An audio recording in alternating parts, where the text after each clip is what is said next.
Class 1 अध्याय 1 पर्यावरण। लंबी छुट्टियों के बाद जब रवि स्कूल जा रहा था तब उसने देखा कि उसके स्कूल के निकट के खेल के मैदान में खुदाई हो रही थी। वहीं एक मैदान उसके खेलने के लिए वहां पर था। लोगों ने बताया कि वहां अनेक फ्लैटों वाली एक बड़ी इमारत बनेगी। जब रवि को समझ में आया कि मुलायम घास, गेंदे के फूल एवं तितलियां वहां विशाल मैदान अब हमेशा के लिए नष्ट हो चुका है तो उसकी आंखों से आंसू छलकने लगे। उसने यह बात अपने सहपाठियों को बताई। सुबह की सभा में प्रधानाचार्य ने भी बहुत उदास हो गए। देखो कैसे हमारा पर्यावरण बदल रहा है। कक्षा में पहुंचकर रवि ने अपने शिक्षक से पूछा, पर्यावरण क्या है? जो कुछ भी आप अपने आसपास देखते हो वही पर्यावरण है, शिक्षक ने बताया। रवि कहने लगा, इसका अर्थ है कि स्कूल भवन, मेज, कक्षा में रखी कुर्सियाँ, यहाँ तक कि खुला मैदान, सड़क, कूड़ा करकट, मेरे दोस्त, ये सभी हमारे पर्यावरण के अंग है। हाँ, शिक्षक ने कहा, लेकिन जरा रुको। कुछ वस्तुओं का निर्माण प्रकृति ने किया, जैसे पर्वत, नदी, पेड़, प्राणी आदि। अन्य का निर्माण मानव ने किया, जैसे सड़क, कार, कपड़े, किताब आदि। अब दो छात्र मिलकर कार्य कीजिए। अपने निकट बैठे सहपाठी के साथ मिलकर प्रकृति एवं मानव द्वारा निर्मित वस्तुओं की सूची बनाइए। रवि, परमजीत, जेसी, मुस्तफ़ा, आशा सभी यह सूची बनाने के लिए उत्सुक है। इकबाल ने पूछा, हमारा पर्यावरण क्यों बदल रहा है? शिक्षक ने उत्तर दिया, ऐसा हमारी ज़रूरतों के कारण होता है। ये दिन प्रतिदिन बढ़ती रहती हैं। पर्यावरण हमारे जीवन के मूल आधार है। यह हमें सांस लेने के लिए हवा, पीने के लिए जल, खाने के लिए भोजन एवं रहने के लिए भूमि प्रदान करता है। मानव इस प्राकृतिक पर्यावरण में कैसे परिवर्तित करता है? कार का धुआं वायु को प्रदूषित करता है, पानी को पात्र में एकत्रित किया जाता है, भोजन को बर्तनों में परोसा जाता है और भूमि पर कारखानों का निर्माण होता है। मानव कार, मिल, कारखाने एवं बर्तन निर्माण करता है। इस प्रकार से मानव प्राकृतिक पर्यावरण में परिवर्तन करता है।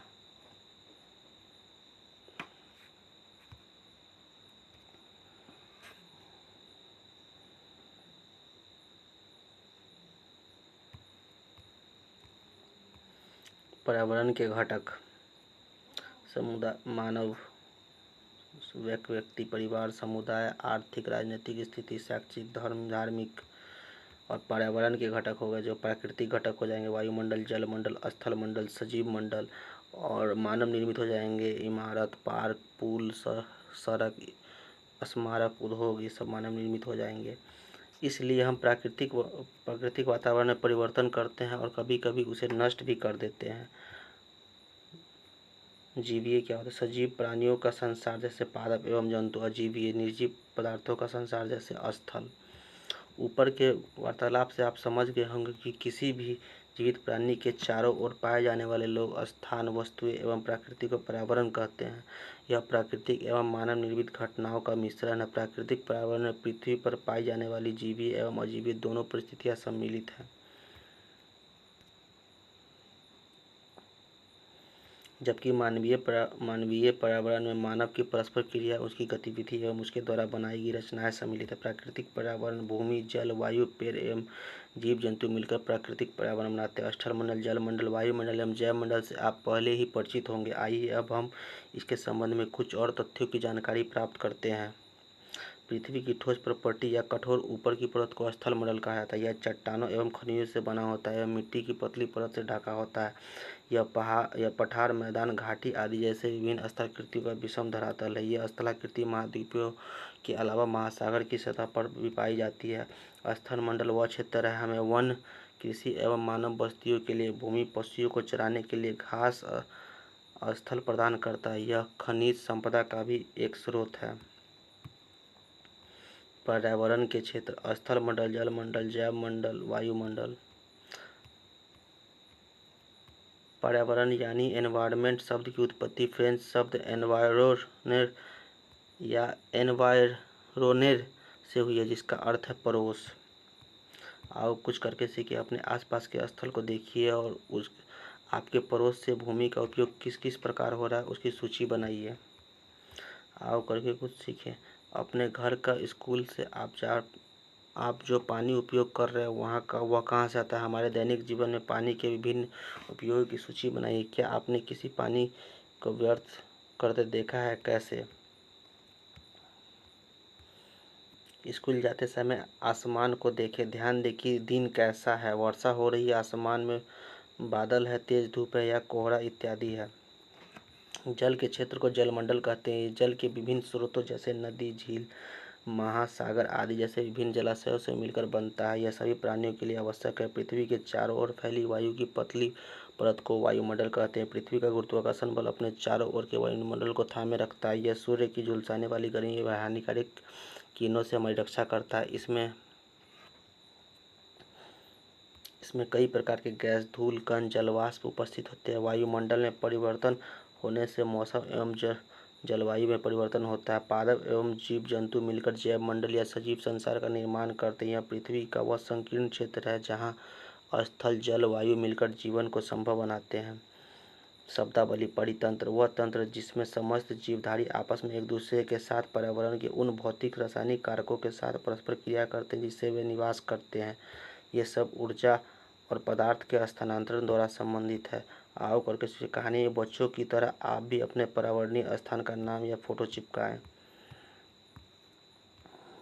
एक ताल का परितंत्र।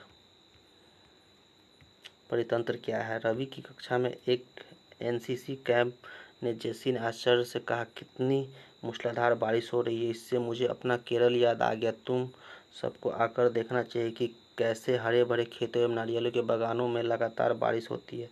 तभी जैसलमेर के रहने वाले हीरा ने आश्चर्य से कहा, हमारे यहाँ वर्षा होती ही नहीं, हमें तो दूर दूर तक केवल कीचड़ एवं रेत ही नजर आते हैं, लेकिन वहाँ ऊँट भी तो मिलते हैं। रवि ने कहा।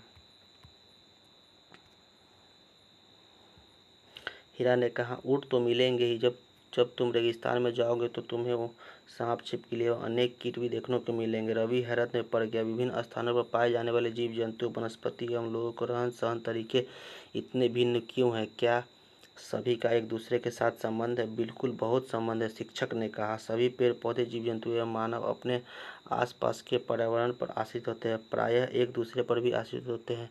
जीवधारियों को आपसी एवं आसपास के पर्यावरण के बीच का संबंध ही परितंत्र का निर्माण करता है। अधिक वर्षा वाले वन, घास स्थल, रेगिस्तान, पर्वत, झील, नदी, महासागर एवं छोटे ताल का भी एक परितंत्र हो सकता है। क्या आपको लगता है कि जिस पार्क में रवि एवं उसके मित्र खेलते थे वह भी एक परितंत्र बनाता था? मानव अपने पर्यावरण के साथ परस्पर क्रिया करता है और उसमें अपनी आवश्यकता के अनुसार परिवर्तन करता है। प्रारंभिक मानव ने स्वयं को प्रकृति के अनुरूप बना लिया था। उसकी जीवन सरल एवं आसपास की प्रकृति ने उसकी आवश्यकताओं को पूरी हो जाती है। समय के साथ कई प्रकार की आवश्यकताएं बढ़ी। मानव ने पर्यावरण के उपयोग और उसमें परिवर्तन करने के कई तरीके सीख लिए।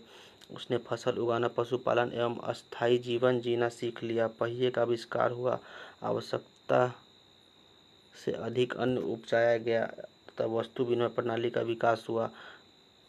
व्यापार प्रारंभ हुआ एवं वाणिज्य का विकास हुआ। औद्योगिक क्रांति से बड़े पैमाने पर उत्पादन प्रारंभ हो गया। परिवहन तेजी से प्रारंभ हुआ। सूचना क्रांति से पूरे विश्व को संचार और सहज दूत हो गए।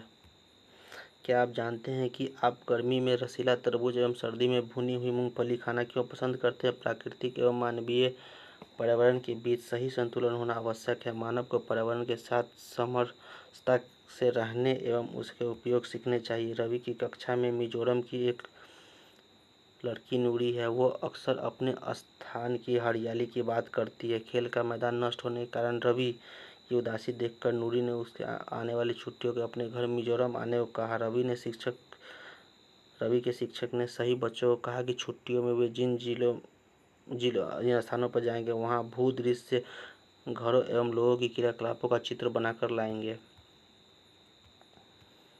क्या आप जानते हैं प्रत्येक 5 जून को विश्व पर्यावरण दिवस मनाया जाता है? शब्दावली: वस्तु विनिमय प्रणाली: यह वस्तुओं की अदला बदली का व्यापार, इसमें धन का प्रयोग नहीं होता है। अपने पड़ोस के किसी बुजुर्ग व्यक्ति से बात करें और निम्न जानकारी प्राप्त करें। जब वे आपकी उम्र के थे तब उसके आसपास के पेड़ कैसे थे? जब उस समय घर के अंदर खेले जाने वाले खेल थे उस समय उनका पसंदीदा फल कौन सा था? गर्मी एवं सर्दी के मौसम में कैसे बिताते हैं? प्राप्त जानकारी को दीवार बुलेटिन बोर्ड पर प्रदर्शित करें।